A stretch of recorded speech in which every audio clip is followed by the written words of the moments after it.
Bu üçüp kalmışı. Bugün çisa kançıda 2025 yıl 1 ayının 24. gün haftıki cüme vatandaş. Hem de yukarılık şiirliksiyemizden devamını anlayacağız vatandaşım. Hazır ne dedik? Yan Hongbin şunu depti. Hem meseleni merkezleştirdi. Nemige Tayvan meselesini hal kılışkı merkezleştirdi. Bu halkılık meseleyi dedi. Tayvan Yan Hongbin mındak dedi. Xi Jinping ötken yıl 12. ayda siyasi büronun yığınında, Bexatarlık Komitetinin işki yığınında gün götürüptü. Ben burun Amerika'nın şu çağdaki Prezident Joe Biden bilen görüşkende, söhbetleşkende Tayvan müstakillığını kollamaslık doğrusu da ifade bildirişini talep kıldım. Tayvan müstakillığı karıştırış, iki kırgakını birlik keltirişini kollaşını talep kıldım. Dep körsetken idi. Prezident Trump bilen boluduğun köreşle ve sodalışışla jarayanida Xi Jinping Prezident Trump'tan aldığı yok karkıdaki taleplerini yani koyalaydı. Endi bu taleplerini kaçan tekrarlanan edi ötken yılı 9. ayda Lima yığınında. Asya Tinçöken iqtisadi yığınımıda Peru'nun payitahtı Lima'da ötküzülgende şundaq dedi o. Kişilik hukuk, demokratiya degende kızgalmaslık, Tayvan canı menfaatimiz. Muşuna 4.4 prensipini oturup koydu o. Deng Xiaoping 4 prensip, bu Xi Jinping 4 prensipini oturup koydu. Kızılsızlık. Bugün yani şunu tekrarlavatıdı. Ben sabık prezident Joe Biden şundaq degen edim. Bugün prezident Donald Trump ham şundaq deyman. Haberden kelişmen bir yanımında görüşüldü. Xi Jinping çünkü Kompartiyasının barlıq hizmet organlarından Prezident Trump hükümeti bilen bolgan münasebetlerini bir taraf kılganda men oturup koygan Prezident Trump bilen hem köreş kılış hem sodalışının yadroluk mezmunu ve negizlik siyasetlerine emel kılışını talep kıldı. Demek bütün partiye bu talepni koydu degen gep. Yani ben Amerika Koşmuş Ştatları bilen nemi sözleşimen, nemi deymen. Yaki men Amerika Koşmuş Ştatları prezidenti Donald Trump bilen qaysı mezmunlarda söhbet ötküzümen. Sile emel kılınla, sile makul denla dep hazır. Prezident Xi Jinping bu fikrini Mahbi İşler Komitetinin yığınıda ve siyasi büronun yığınıda bütün partiye, bütün armiye teğavatıdı degen gep vatandaş. Tayvan'ı destek kılıp Amerika Koşmuş Ştatları bilen sodalışır. Bana bu siyasetini bütün partiye teğavatıdı degen gep vatandaş.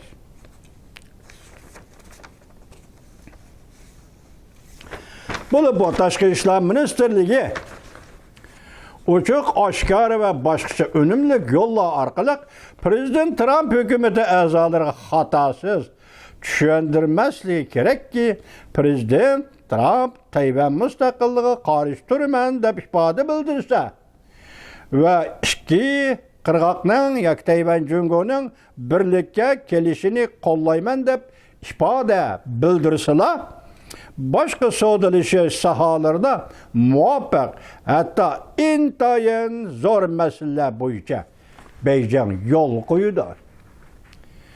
Muşillik siyadi hiç nimin ağlamı anlamamış bir cümleyi sınladı bolsun cuma vatandaş. Hazır Cumhur Kompartiyası Tayvan'ı destek kılıp sodalışır.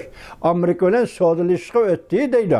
Şart Tayvan'ın müstakilliğini kollamaysan, şart Cumhur Tayvan'ın birlikini kollayman deysen, muşini vaadini birli kalıp olsan, ben sana sen talep kılgan dairde intayin zor bedel töleşke razı bulup, ben sana yol koyuman deydi. İnçke oylan vatandaş. Biz Tayvan meselesi söz hep geldik. Ne dedik? Türk'ün dedik. Abstrakt meselesi ayılıp gitti dedik o. Eğer cüngülükle maşında kadalı olsa onun ornu şunu öyle götürülü otur demsez. Ya hazır Tayvan'ın ornunu gevdilendirişini halkarada yokur götürüşünü bir Amerika Koşmuş Ştatlarının siyasi erbapları otur gelip çıktı vatandaş. Devamı haberdar kişiler mındak görsetti. Çünkü Kompartiyasının münasebetlik devlet organları ötke yılı 12. aydan burun Xi Jinping'in muddası boyunca atalmış sodalışışla yadrolu stratejisi boyunca konkret orlaştırışını başlayıp etkeni. Demek bu rast gep bop kaldığın bu. Aşındaq dep duyu, dep bulaplı bunu konkret orlaştırışqa ötken bolsa, çünkü hükümet rastilla Amerika Qo'shma Shtatlari bilan Amerika Qo'shma Shtatlarining yangi hükümeti Prezident Donald Trump hükümeti bilan Tayvanni destek qilib sodalashish. Buning tayyorligini o'tgan yil 12-oydan burunli qo'yib o'tgan edi deydi. Vatandaşım, Xi Jinping zor meselede sodalashidir. Yol koyup sodalashidir Amerika bilan. Xi Jinping zor meselede yol koyup Amerika bilan sodalashidir. Xi Jinping Cumhuriyet Kompartiyasının ishga yig'ildirdi so'zlagan nutqida Tayvan Amerika bilan sodalashishining dastigi deb tushuntirganda, ko'rdingizmi? Tayvan bir destek, Amerika bilan mushu to'g'rida, mushuni asos qilib so'zlashimiz. Bu ko'zqarashni o'tirib qo'ydi. Tayvan masalasi Cumhuriyet Kompartiyasının iradesi bo'yicha hal bo'ladi ekan. Sharq o'sti, g'arb cho'kdi degan nazariya namoyanda xarakterlik ahamiyatga ega bo'ldi. Demak, bu yerda Tayvan masalasi bo'yicha so'zlashish orqali Rais Xi Jinpingning Sharq o'sti, g'arb dunyosi cho'kdi degan nazariyasini isbotlash uchun bo'lsa-mu, hozir Tayvanga munosabatlik destek sözleşiş söhbettin keyin Cungu hükümeti Amerika'ya intayin zor mesele bu yol koydu deydi vatandaş.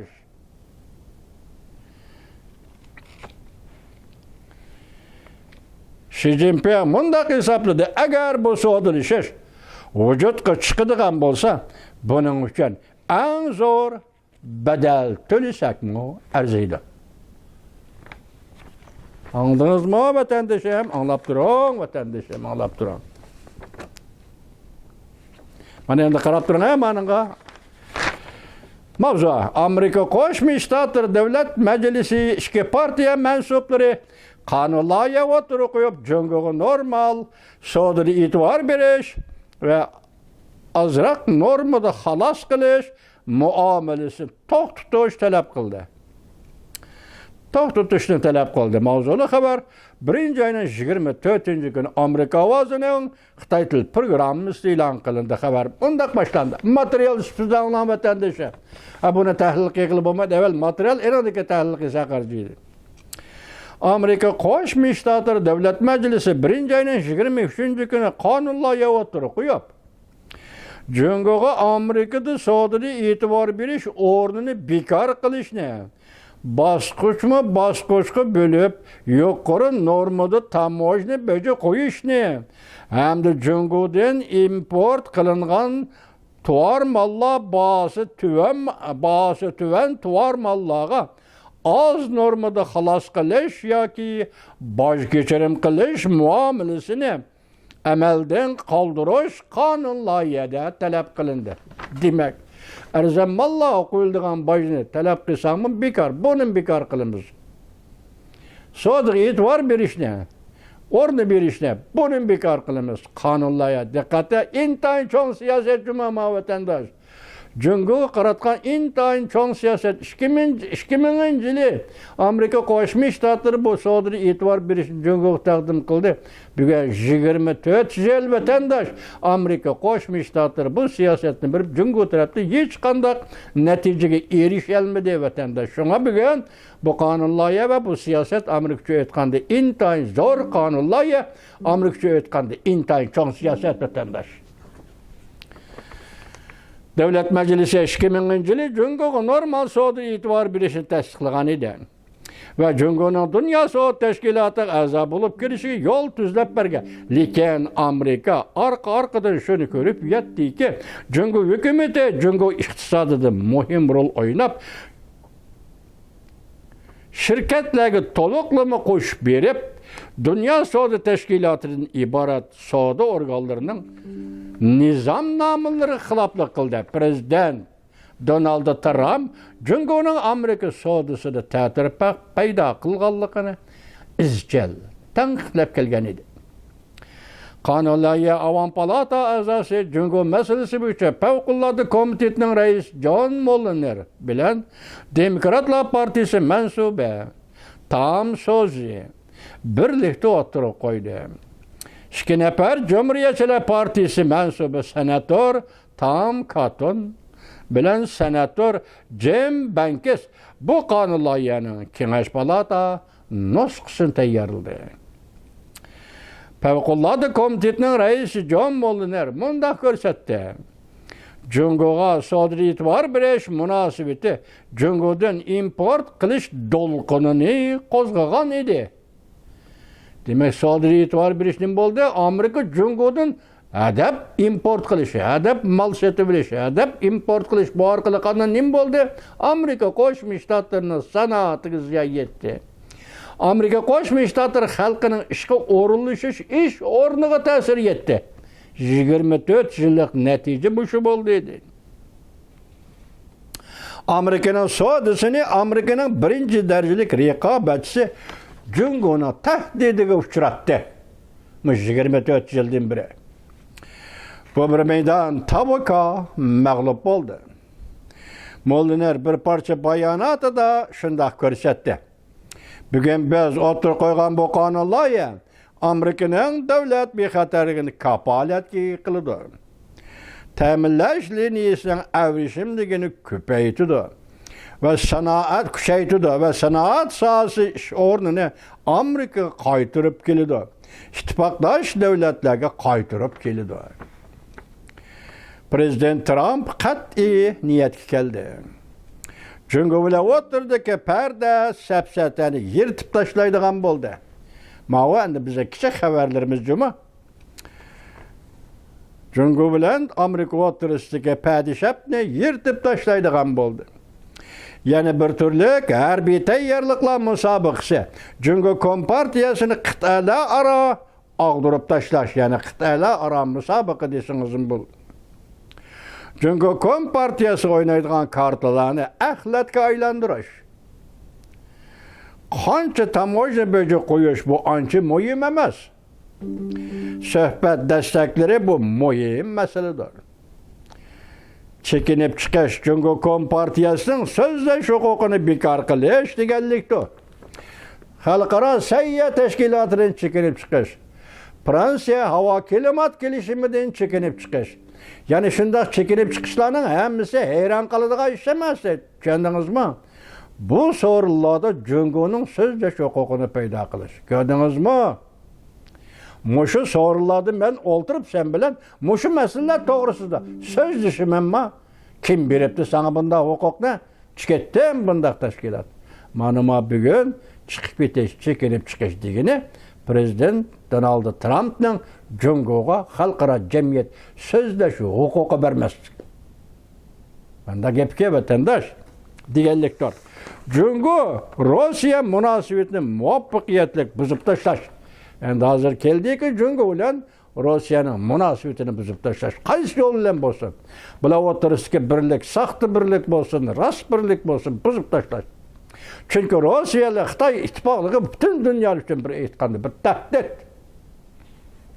Şunu bunu buzib tashlash. Qit'alar aro urush tayyorligi musobaqasi. Axborot yashmisi 1-ayning 24-kuni YouTube vatandosh. Men yana bir qisqa xabarim bor anglab qo'ying. Bu xabarga cho'nqur diqqat bilan anglab qo'ying.